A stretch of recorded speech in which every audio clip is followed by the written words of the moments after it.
오늘 함께 나누게 될 본문은 마태복음 5장의 말씀인데요.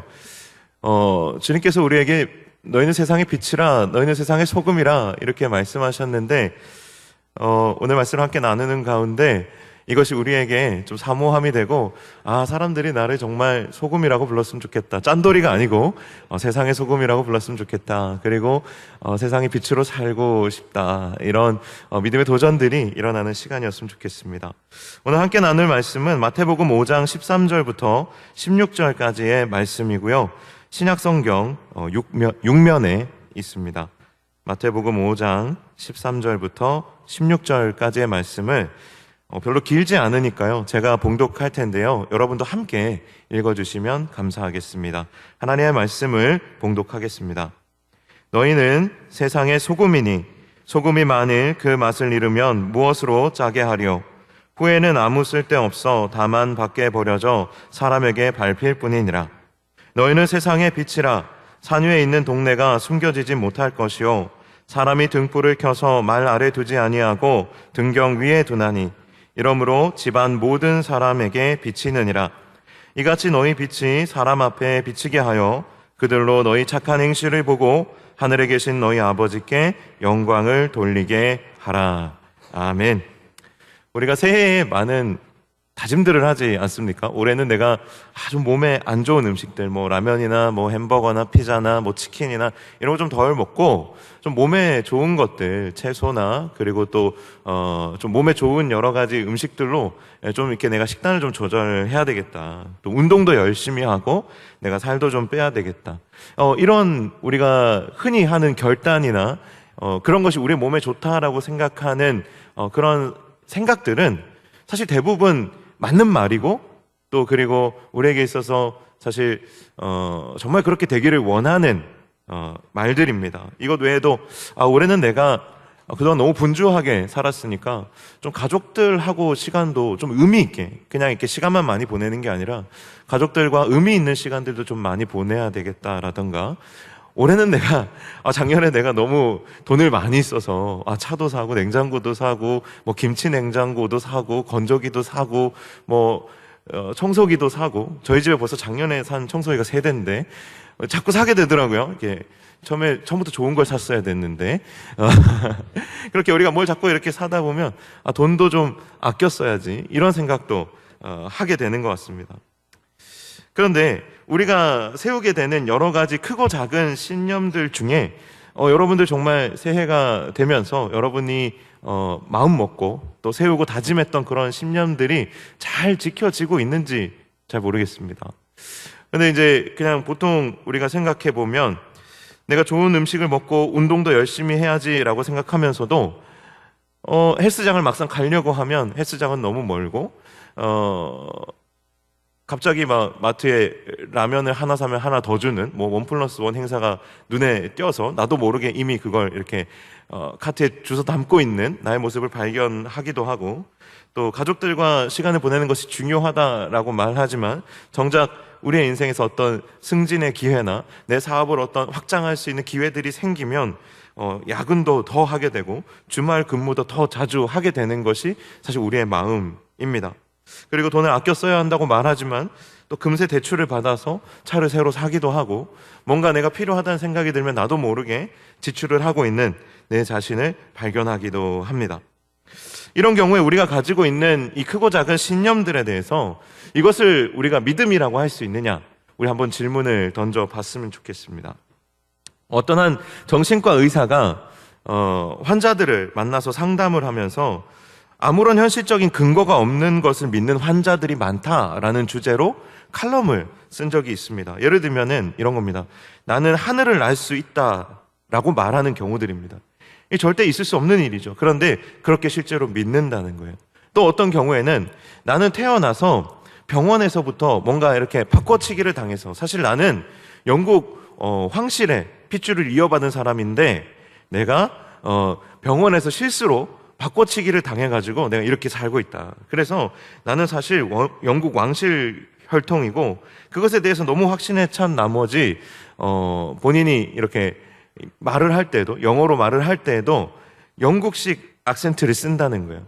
그런 식으로 사실이 아님에도 불구하고 그것이 사실인 것처럼 내가 이야기하게 되고 실제로 그것을 내가 믿게 되는, 이 칼럼에서 재미있는 것은 환자들이 이렇게 자신의 어떤 출신이나 자신의 어떤 능력에 대해서, 자신의 존재에 대해서 이토록 확신하고 있음에도 불구하고 이것을 믿음이라고 표현하지 않고 이걸 이 의사는 망상이라고 표현한다라는 겁니다. 여기서 우리 신앙생활에 대해서 한번 돌이켜볼 필요가 있습니다. 우리의 신앙생활이 정말로 실제에 기반하고 있는지, 실제로 우리의 신앙이 그냥 예수 믿으면 잘 될 거야 라고 그냥 막연하게 생각하고 있는 그런 망상 수준에 머물러 있는 것인지, 아니면 우리의 신앙생활이 정말로 예수 그리스도를 믿고 그 예수 그리스도를 믿는 믿음에 헌신된 예수를 따르는 삶으로 고백되어지고 있는지 우리는 좀 한번 돌이켜 보아야 할 것입니다. 운동을 하면 좋다라고 생각하는 것과 실제로 헬스장에 가는 것이 다른 것처럼, 내가 정말로 돈을 아껴 써야지라고 결단을 하고 정말로 지갑을 닫아놓고 정말로 내가 검소하게 살아가는 것이 다른 문제인 것처럼, 우리는 우리의 신앙생활 또한 내가 믿는다고 하지만 정말로 그 믿음대로 살고 있는지, 이 믿음이 망상의 수준을 넘어서서 정말로 실제하는 믿음으로, 실제하는 신앙으로 고백되고 있는지 우리는 한번 돌이켜볼 필요가 있습니다. 우리가 예수를 믿기는 하지만 예수를 따름으로 이것이 실제적인 믿음으로 나타나지 않으면 우리는 그리스도인으로서 사는 참된 의미와 그 신앙생활의 참된 맛을 우리는 느낄 수 없게 되는 것입니다. 이렇게 살다 보면 우리의 삶에 문제들이 생깁니다. 우리가 신념을 가지고 있지만, 우리가 뭔가 옳다라고 생각하는 것이 있지만 그렇게 살지 못하게 되면, 이런 삶이 우리에게 습관적으로 사라지게 되면 더 이상 우리의 삶의 중요한 가치들에 대해서 이걸 지키고 수호할 힘을 우리는 점점 더 잃어버리게 되는 것이죠. 너무나도 이게 안타까운 거예요. 생각하는 대로 사는 것이 아니라 반대로 그냥 사는 대로 생각하게 되는 그런 삶을 우리가 살게 된다는 거죠. 믿음도 마찬가지입니다. 아무리 믿음이 좋아도 믿음대로 살지 못한다면, 그것이 반복된다면 그 사람의 믿음은, 그 실상은 사실 그 믿음이 죽어가고 있는 것이에요. 믿음이 정말로 살아있다면 그 믿음대로 살아져야 되는 것이죠. 그런데 내 안에 믿음이 있다 하지만 그 믿음대로 살지 못한다면 어느 정도 일정 시간이 지나면 그것이 거짓말이라는 것을 알게 되는 거예요. 우리가 세상에서 사회생활을 하다 보면 스킬이 생깁니다. 어떤 스킬이 생기냐면 이런 거예요. 예쁘지 않은데 예쁘다고 말하게 되고, 좋지 않은데 좋다고 말하게 되고, 맛이 없는데 맛있다고 말하게 되는 경우들이 있죠. 우리가 살아가다 보면 상대방의 기분을 좋게 해주기 위해서 그렇게 하게 되는 일들이 있습니다. 어린 아이들은 이걸 이해를 못해요. 분명히 맛이 없는데 맛있다고 하는 거예요. 분명히 예쁘지 않은데 예쁘다고 하는 거예요. 우리가 보통 어린 아이들을, 누가 이제 아이를 낳았어요. 그래서 그 아이를 우리가 처음 만나게 되면 사실은 되게 못생겼는데, 내 기준에서 보면 분명히 못생겼는데, 사실 그리고 저도 자녀를 셋이나 이렇게 낳아보면서 느끼는 것은 우리 아이가 분명히 그렇게 사실 이렇게 잘나거나 그렇게 예쁜 것이 아닌데 저를 생각해서 그렇게 말씀해 주시는 분들이 참 많다라는 걸 느끼게 돼요. 근데 우리의 신앙생활이 자꾸만 그렇게 상대방의 기분을 좋게 해주기 위한 신앙생활로 흘러가게 되는 경우들이 많다라는 거죠. 그렇다고 해서 여러분들이 이 자리에 문을 열고 나가시면서 바른 말만 하겠다, 정말 솔직하게만 살겠다고 결단하실 필요는 없지만, 사랑의 이름으로 얼마든지 우리가 그렇게 할 수 있지만, 우리의 신앙이 그렇게 되어버린다면, 우리의 헌신이 아니라 우리의 신앙이 그렇게 되어버린다면 우리의 신앙생활은 맛을 잃어버리게 된다라는 거예요. 내가 정말로 예수 그리스도를 따르고 있지 않으면서, 내가 정말 예수 그리스도를 따르는 것에 대한 고민을 하지 않으면서 그냥 신앙생활을 하는 그리스도인의 모양만 흉내내는 수준에서 서로를 존중해주고 있다면 우리는 사실 그 맛을 알지 못하면서도 참 맛있다, 참 그리스도인으로 살아가는 것이 좋다 라고 자꾸만 말만 하게 된다라는 것입니다. 20살이 된 한 청년이 있었습니다. 이 청년은 그리스도인이었습니다. 그런데 이 청년이 고민을 하다가 도저히 이대로는 내가 더 이상 살 수 없겠다는 생각을 하게 됩니다. 그리고는 그날로 방문을 걸어 잠그고 그 방에 들어가 나오지 않기로 결단합니다. 원하면 얼마든지 문을 열고 그 방을 나올 수 있지만 고민하고 또 고민하기 시작하는 거예요. 이제 내가 20살이 되었기 때문에 내가 무엇인가 내 인생에서 중요한 결단을 내려야 하는데, 내가 그리스도인이라고 말은 하지만 내 스스로 내 신앙에 심각한 문제가 있다라는 사실을 직감하게 된 거예요.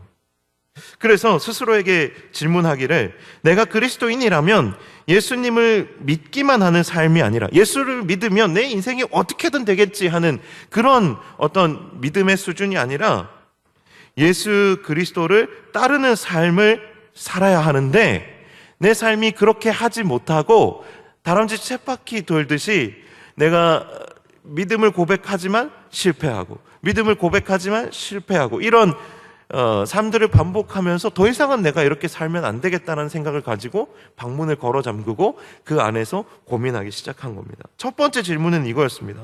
내가 예수를 믿기만 하는 삶이 아니라 따르는 삶을 살아야 하는데 내가 과연 그렇게 할 수 있을까라는 질문이었어요. 내가 지금까지 이토록 실패해 왔는데 내가 과연 이 방문을 열고 나가면 예수를 따르는 삶을 살 수 있는 내 능력이 있을까? 내가 그렇게 과연 살 수 있을까? 이 질문이 해결되기까지는 내가 이 방문을 열고 나가지 못하겠다라는 거죠. 사실 젊으니까 할 수 있는 고민이기도 합니다. 그리고 두 번째 고민은 뭐냐면, 내가 정말 예수를 따를 수 있을까라는 질문을 내 자신에게 계속 하다 보니까 어떤 질문을 하게 되냐면, 그렇다면 나는 정말 내가 예수를 따르고 싶은가? 라는 질문까지 하게 됐다. 내가 전심으로 예수 그리스도를 따르기를 원하는가? 내가 할 수 있는가를 떠나서 내가 전심으로 예수를 따르기를 진실로 내가 진정성 있게 예수를 따르기를 내가 정말로 원하고 있는가? 라는 질문을 하게 되더라는 거예요. 여러분도 이 질문은 날마다 하시죠. 저도 사실 이 질문을 날마다 합니다. 하지만 그럼에도 불구하고 이 20살의 이 청년처럼 이 고민을 하고 있는가라고 내 스스로에게 질문해보면 그렇지는 못하다라는 거예요. 우리 어느샌가 이런 고민을 하지 않는 것은 아니지만 아주 얕은 수준에서 그냥 되는 대로 우리 상황이 허락하는 수준에서 이 정도의 고민들을 하고 있다라는 것이죠. 우리의 인생에 브레이크를 걸고 때로는 우리의 방문을 걸어 잠그고 사실 해야 될 고민이 바로 이 고민이라는 겁니다. 내가 정말 예수를 따를 수 있는가? 내가 정말 전심으로 예수를 따르기를 원하는가? 내가 정말로 예수를 따르기를 to follow Jesus, 내가 그렇게 예수를 따라가기를 전심으로 원하는가? 내가 다른 것을 뒤돌아보지 않고 오직 예수만을 바라보고 이 세상에서 살아가기를 내가 전심으로 원하는가? 내가 정말로 주님 한 분밖에 없습니다라고 말을 하지만 내 마음에 전심으로 이것을 고백하고 있는가? 이게 다른 문제라는 거죠. 마음으로 그냥 원하는 것과 내가 전심으로 이것에 대해서 정말 고민하고 번민하는 것과는 하늘과 땅 차이라는 겁니다. 이 청년은 어린 나이이지만 놀랍게도 방문을 걸어 잠그고 이 고민을 했다라는 것이죠. 오늘 함께 나누게 될 오늘 이 본문에 대한 말씀은 사실 이런 고민을 하는 이들을 위한 예수님의 말씀입니다. 오늘 본문에서 예수님은 우리를 부르시기를 먼저는 너희는 세상의 소금이라고 하셨습니다. 우리가 정말로 예수님을 따르기를 원한다면 우리는 세상의 소금으로 살아야 합니다. 맛을 내는 소금이 되라는 것입니다. 소금의 가장 중요한 쓰임새가 뭐예요? 소금의 가장 중요한 쓰임새, 그것은 맛을 내는 겁니다. 무슨 맛이죠? 짠맛을 내는 것입니다. 우리가 예수를 따르기를 원한다면 이 세상에 다양한 맛들이 있죠. 이 세상에 우리가 맛보기를 원하는 늘 새로운 뭔가 다른 맛들이 있습니다. 저도 이 대륙에 가서 대륙의 여러 가지 음식들을 먹어보면서 정말 제가 태어나서 한 번도 입에 대본 적이 없는 맛과 향들을 느꼈어요. 이 세상은 정말 모험해볼 만한 것 같아요. 그 중에는 맞지 않는 것도 있었고 저에게 잘 맞는 것도 있었어요. 그러나 우리 그리스도인은 이 세상에서 다양한 맛을 내고 다양한 맛을 보도록 하나님께서 우리에게 요청하신 것이 아니고 여러 가지 맛을 낼 수 있고 여러 가지 맛을 볼 수도 있지만 하나님께서 우리 그리스도인들에게 주신 사명은 가서 짠 맛을 내라라는 겁니다. 여러 가지 너에게 맞는 맛을 보러 다니라라는 것도 아니고 네가 내고 싶은 맛을 내라는 것도 아니고 너희는 가서 그리스도인으로서의 맛을 내라. 경건의 맛을 내라. 거룩의 맛을 내라라고 말씀하고 계시는 것입니다. 우리가 예수를 정말로 따르기를 원한다면 이 세상의 맛을 따라가서도 안 되고 예수의 맛을 내는 존재로 이 세상 속에 존재해야 한다라는 겁니다. 소금의 특징이 뭡니까? 소금은 음식 속에 들어갑니다. 그래서 우리가 그리스도인으로서 소금과 같이 산다라는 것은 이 세상의 구석구석 들어가는 것을 의미합니다. 살맛이 나지 않는 곳에 들어가서 살맛을 내게 하는 것이 그리스도인입니다. 우리가 이 세상을 둘러보고 살맛 나지 않아서 눈물 흘리고 엎드러져 있고 눈을 닫고 있고 마음을 닫고 있는 이들에게 이 세상은 더 이상 살만한 곳이 아니라고 마음을 닫고 살아가는 이들이 있다면 우리 그리스도인이 가야 할 곳이 어디냐면 바로 그런 사람들이 있는 곳이 바로 그리스도인들이 가야 하는 곳이라는 거예요. 거기에 가서 녹아져야 한다라는 것입니다. 소금끼리 뭉쳐져서 짠맛을 확실하게 내는 것이 소금이 아니에요. 이걸 잘 아셔야 됩니다. 우리가 소금이 되어서 세상 속에 들어간다라는 것은 우리가 소금으로 똘똘 뭉쳐져서 소금 덩어리로 들어가는 것을 의미하지 않습니다. 우리가 소금으로서 이 세상 속에 들어간다는 것은 음식에 소금을 치는 것과 똑같은 원리입니다. 음식에 소금을 치는 이유가 뭘까요? 짠맛을 보기 위해서 소금을 치는 것입니까? 그러면 소금을 들이부어야 되겠죠. 음식에 소금을 넣는다는 것은 음식의 각 재료가 조화를 이루어서 제대로 된 그 식재료의 맛이 나타나도록 짠맛으로 균형을 잡아주는 것이죠. 그게 소금의 역할이에요. 소금이 들어가서 소금 맛만 난다면 그 소금이 무슨 의미가 있습니까? 그냥 소금을 집어먹죠. 소금이 들어가서 그 음식의 진짜 맛을 살리는 거야. 그게 소금의 역할입니다. 그리스도인의 역할이 그거라는 거야. 이 세상에 들어가서 내가 그리스도인이야, 우리는 예수 믿는 사람이야, 이것을 잘난 척하라는 얘기가 아닙니다. 덩어리로 들어가서 힘을 행사하라는 것이 아닙니다.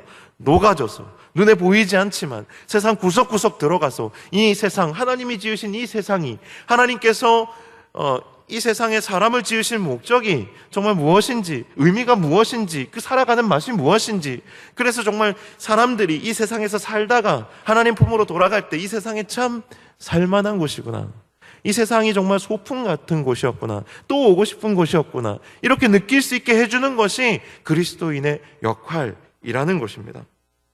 사탄이 우리를 속이는 것 중에 이런 게 있습니다. 우리 혼자서는 아무것도 할 수 없다라는 거예요. 죄는 혼자서 잘만 지으면서 거룩한 일을 할 때는 나 혼자서는 할 수 없다라고 생각하는 게 만드는 것이에요. 무엇인가를 하려면 교회를 통해서 해야 되고 그리스도인으로서의 뭔가 책임을 지기 위해서는 교회가 뭔가 일을 해야 된다라고 생각하는 거예요. 뭔가 학교를 만들고 네팔에 뭔가 가서 뭘 하고 북한에 가서 뭔가를 하고, 이것만이 그리스도인의 일이 아니라는 거죠. 사단은 그렇게 속인다는 거예요. 이것만이 전부인 것처럼. 하지만 그리스도인에게 하나님께서, 예수 그리스도께서 우리에게 정말로 원하시는 것은 우리 각자가 삶의 자리에 들어가서 소금이 맛을 내듯이 우리의 삶에서 이곳이 정말 살만한 곳으로 만들어내는 것이 하나님께서 우리에게 요청하시고 예수 그리스도를 통해서 우리에게 말씀하실 소금으로서의 정체성이라는 것입니다. 사실은 그래야지, 이 일상성이 회복되어야지 우리가 하는 네팔에서의 사역, 일본에서의 사역, 또 북한에서 앞으로 우리가 꿈꾸는 이 사역들이, 153을 통한 우리의 꿈꾸는 일들이 정말로 이루어진다는 거예요. 한국교회가 왜 욕을 먹습니까? 한국교회가 큰 일을 못해서 욕을 먹습니까? 아니에요. 한국교회가 욕을 먹는 상황들을 살펴보면 사실은 정말 개개인의 일상에서의 거룩함이 무너져 있기 때문에 사실은 교회가 무너지고 예수 그리스도의 이름이 수치를 당하고 땅에 떨어져 밟히게 되는 것입니다. 사실 우리 한 사람 한 사람이 그렇지 않다고, 예수 그리스도는 그런 분이 아니라고, 복음은 그런 것이 아니라고 우리의 삶으로 살아내면서 거룩함으로 증거할 수 있다면 누가 교회를 손가락질 하겠습니까? 뉴스에 나와서 교회가 집단적으로 악을 행했다라는 기사를 본 적이 없습니다. 그루밍 사건들이요. 그리고 또 어떤 비리 사건들이요. 착복한 일들이요. 헛된 망언들이요. 교회가 그런 말을 한 적 없어요. 개인들이 자신의 삶에서 완전히 무너져 있기 때문에 개인의 신앙이 소금이 아니라 소태가 되어 있기 때문에 문제가 생기는, 맛을 잃어버렸기 때문에 문제가 생기는 거라는 것이죠. 모든 잘못을 개인에게 떠넘기는 것은 아니지만 정말로 우리가 중요하게 생각해야 할 것은 우리가 소금이 되어 이 세상 속에 들어가야 한다라는 사실입니다. 눈에 보이는 어떠한 것보다 눈에 보이지 않게 이 세상 속에 침투하여 있는 그리스도인들의 삶이 없이는 교회도 세워지지 않고요, 하나님의 나라도 세워지지 않습니다. 철저하게 일상의 뿌리를 내린 그리스도인의 그 일상 속의 거룩함의 맛을 우리는 회복해야 하는 것입니다. 그리스도인의 일상이 회복될 때 얻게 되는 것이 뭘까요? 그리스도인의 일상의 이 맛이 회복되어지면 얻게 되는 것이 뭘까요? 이 세상을 살맛 나는 세상으로 만드는 것 외에 이 세상의 부패를 막게 되는 것입니다. 소금을 생선이나 야채에 뿌리면 어떻습니까? 우리가 김장 얼마 전에 하셨죠? 김장을 할 때 소금을 이렇게 탁 뿌려 놓으면 풀이 싹 죽으면서 물이 쫙 빠지죠. 이 원리를 이용해서 이 소금이 부패하지 않도록 하는 거예요. 이 소금이 아니라 이 배추가, 김치가 겨울 내내 두고 먹어도 부패하지 않도록 하는 겁니다. 생선도 마찬가지입니다. 소금을 치는 이유는 그 생선 안에 있는 쓸데없는 수분을 이 소금의 짠맛을 통해서 빼는 것이죠. 그러면 생선이 부패하지 않습니다. 세상에서 그리스도인의 역할이 그렇다는 거예요. 이 세상은 진정한 맛을 모르기 때문에 자꾸만 불필요한 것들로 채우게 됩니다. 그 거추장스러운 것들을 빼내는 것, 그 거추장스러움들을 제어하고 제거하는 것이 소금으로서 그리스도인들의 자연스러운 역할이라는 거예요.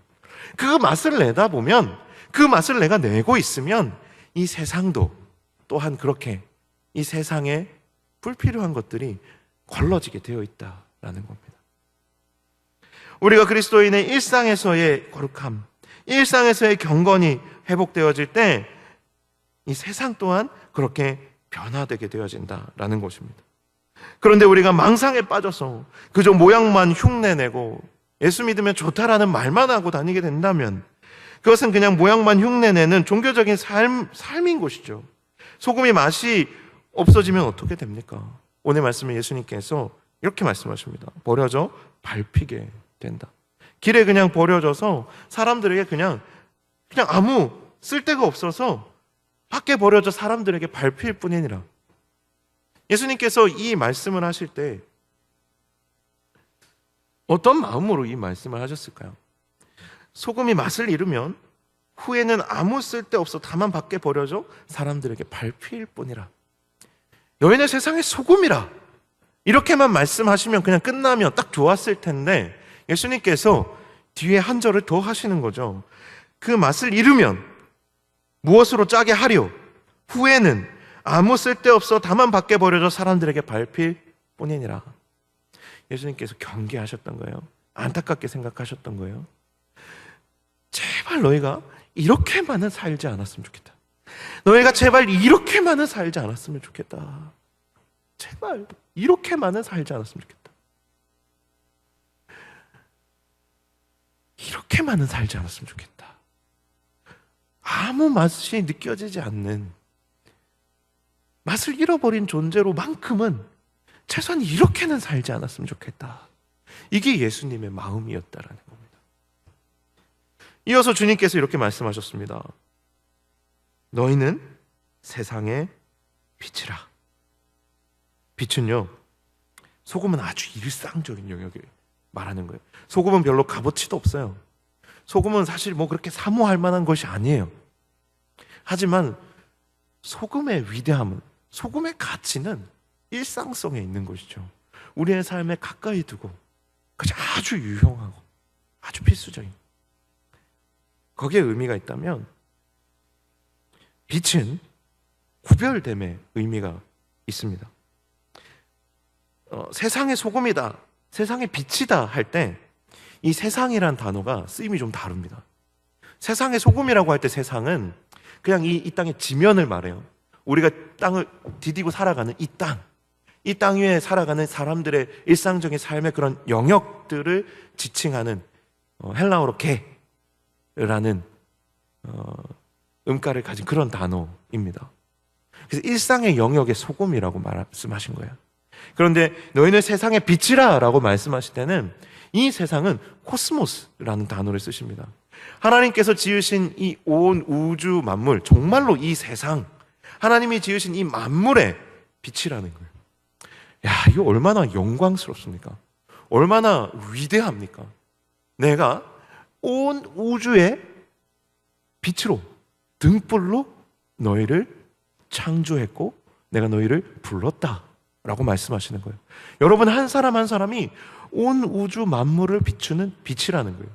하나님의 살아계심과 하나님의 질서와 하나님의 진리와 하나님의 영광을 드러내고 나타내고 비추는 빛이라는 거예요.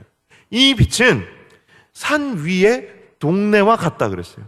산 위의 동네는 모두가 올려다보는 위치에 있는 겁니다. 그래서 산 위의 동네는 이 분지 지형에 가려져 있는 그런 도시와 그런 마을과는 다릅니다. 산 위에 있는 도시는, 산 위에 있는 동네는 멀리서도 보이는 거야. 이게 무슨 의미가 있을까요? 이것은 하나의 모델이 된다라는 것이죠. 과거에 청교도들이 한창 이 유럽의 종교개혁 운동들이 일어나기 시작할 때 이 개신교에 대한 박해들이 너무나도 심했죠. 이 개혁신앙의 신앙을 지키기 위해서 많은 영국의 청교도들이 그 땅을 떠나서 목숨을 걸고 대서양을 건너 북아메리카로 이주를 하게 됩니다. 그 첫 번째 시발점이 메이플라워 호를 타고 바다를 건너 횡단한 사람들이었습니다. 이 사람들이 우리가 가장 익숙하게 많이 들었던 청교도들입니다. 이 사람들은 메이플라워를 타고 그 땅에 들어와서 농사를 지어 수확물을 거두기까지 참 힘겨운 시간을 그 땅에서 보냈고, 첫 추수했던 그 소산을 가지고 하나님께 예배를 드렸던 그 사건이 오늘 우리가 지키는 추수감사절의 시초가 되었던 그 청교도들이 메이플라워호를 타고 왔던 청교도들입니다. 그런데 이 무리들 말고 또 한 부류의 무리들, 10년 뒤에 이 영국에서 공식적으로 인정을 받은 청교도 무리들이 북아메리카로 새롭게 이주를 해와서 보스턴이라는 도시를 이렇게 세우게 되는데, 이들은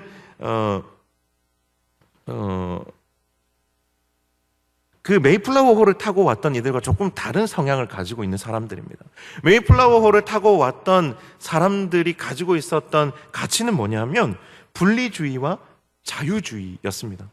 우리가 종교적인 박해를 떠나서 정말 신앙의 자유가 있는 도시, 자유가 있는 나라, 정말로 내가 원하는 대로 할 수 있는, 내 신앙의 자유를 가지고 내가 선택한 신앙을 살아갈 수 있는 열린 어떤 나라를, 도시를 세우고자 하는 마음으로 왔던 것이 메이플라워를 타고 왔던 청교도 무리들의 어떤 신념이었습니다. 이 사람들이 가지고 있었던 이 신념이 자유국가인 미국의 건국 이념의 한 축을 형성을 했고요. 그리고 후에 왔던 보스턴에 정착한 청교도 무리들은 조금 다른 어떤 신념을 가지고 왔습니다. 이들은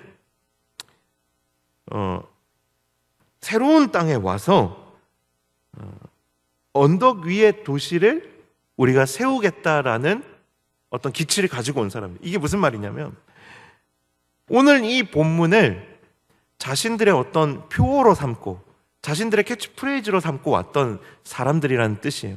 산 위의 동네가 숨기지 못할 것이다. 우리는 우리가 가지고 있는 이 신앙의 고백을 가지고 도시를 세울 것이고 나라를 세울 것이고, 이것은 정말 주님이 기뻐할 만하고 온 세상이 부러워할 만한 도시가 될 것이다. 이 세상에 빛이 될 만한 나라를 우리가 세울 것이다 라는 신념을 가지고 이들 또한 목숨을 걸고 대서양을 건너와서 나라를 세웠다는 거예요. 그래서 이들이 가지고 있던 신념을 언덕 위의 도시라고 말을 합니다. 언덕 위의 도시 건설이란 만인이 우러러보고 따를 수 있는 모범적인 사회, 이상사회를 건축하고자 한 것이었습니다. 청교도들이 실현하고자 했던 신앙사상은 한 4가지 정도로 요약될 수 있는데, 첫 번째는 성경의 진리로 훈련된 경건한 신앙이고요. 두 번째는 성경적인 교훈을 바탕으로 삼고 있는 건강한 가정이었으며, 세 번째는 성경적인 진리 위에 털을 닦은 건전한 사회의 건설이었습니다. 네 번째는 정의롭게 다스려지는 국가의 건설이었습니다. 이들 사상의 핵심은 이 땅에 정말 모델이 될 만한, 빛이 될 만한 거룩한 도시를 건설하는 것이었습니다. 그냥 우리가 들었을 때 어떻습니까? 참 좋죠. 정말 그렇게 되었으면 좋겠다. 하지만 우리의 반대로 또 우리의 마음속에 너무 정말 무모한 것이 아닌가.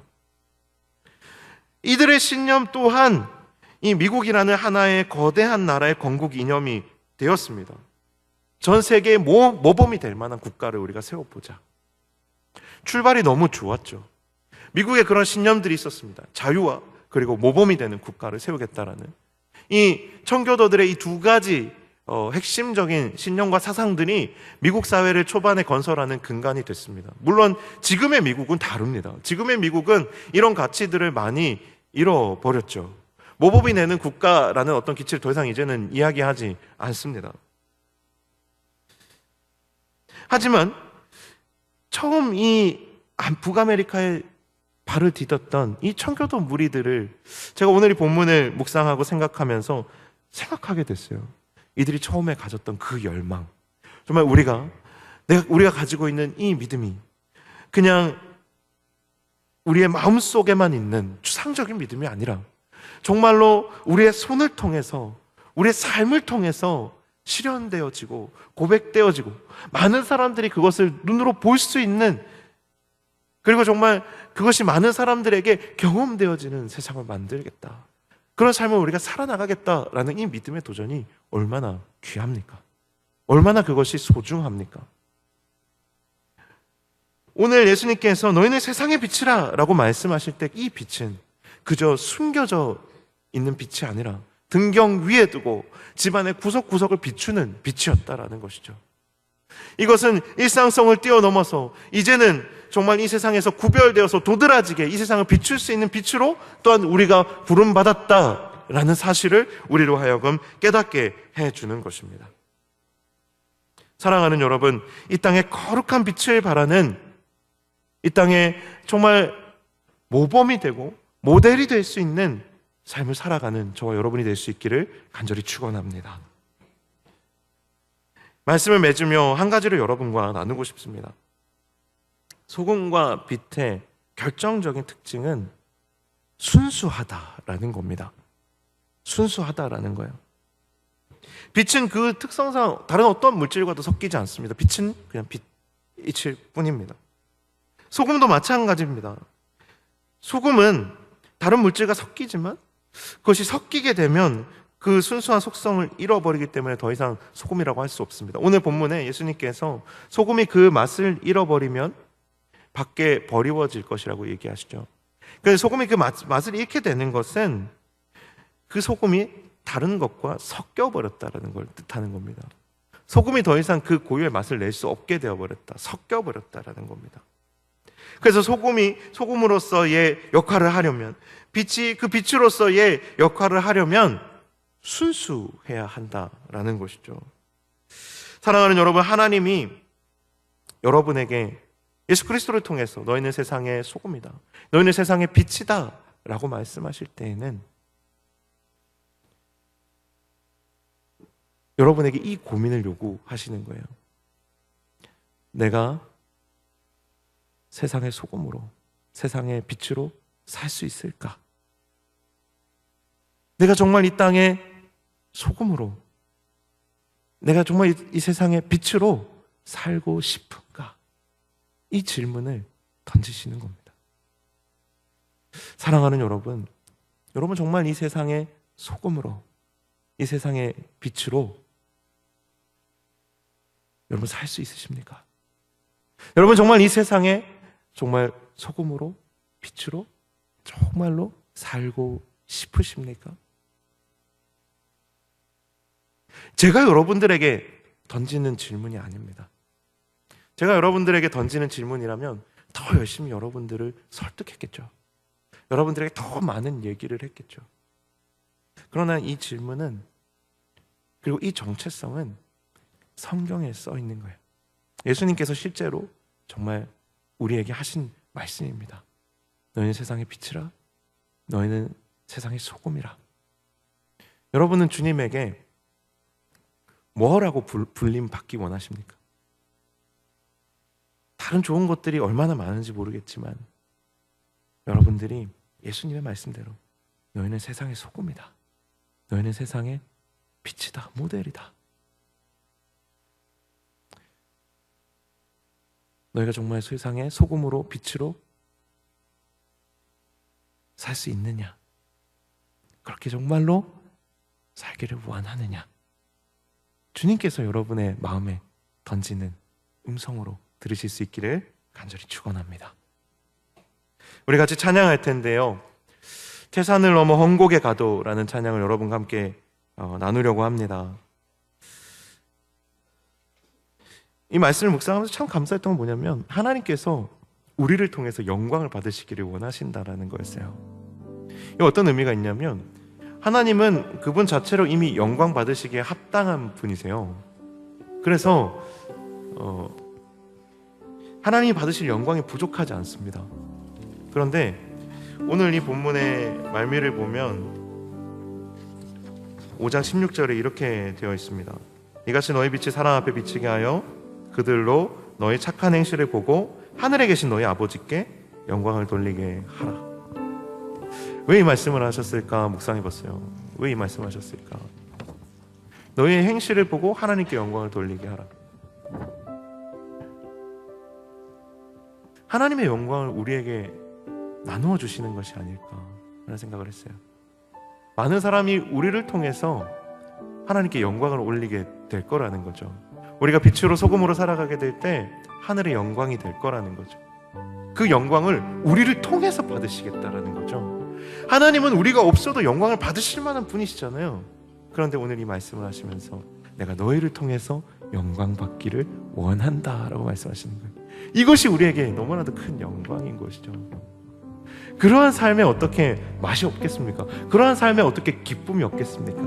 오늘 우리의 삶에서 기쁨을 잃어버리고 맛을 잃어버리고 살아가는 분들이 계시다면 여러분, 정말로 오늘 이 말씀이 하나님이 정말 나를 통해서 영광을 받으시기를 원하셔서, 나에게 그 영광을 맛보게 해주시기를 원하셔서 오늘 나에게 빛으로 소금으로 살라고 말씀하시는구나. 나의 삶이 정말 태산을 넘어 험곡에 가도 정말 하늘의 영광, 정말 하나님께 영광 올려드릴 수 있는 삶이 되었으면 좋겠다 고백할 수 있는 오늘 이 시간이 되기를 주님의 이름으로 간절히 축원합니다. 아멘. 함께 찬양하겠습니다.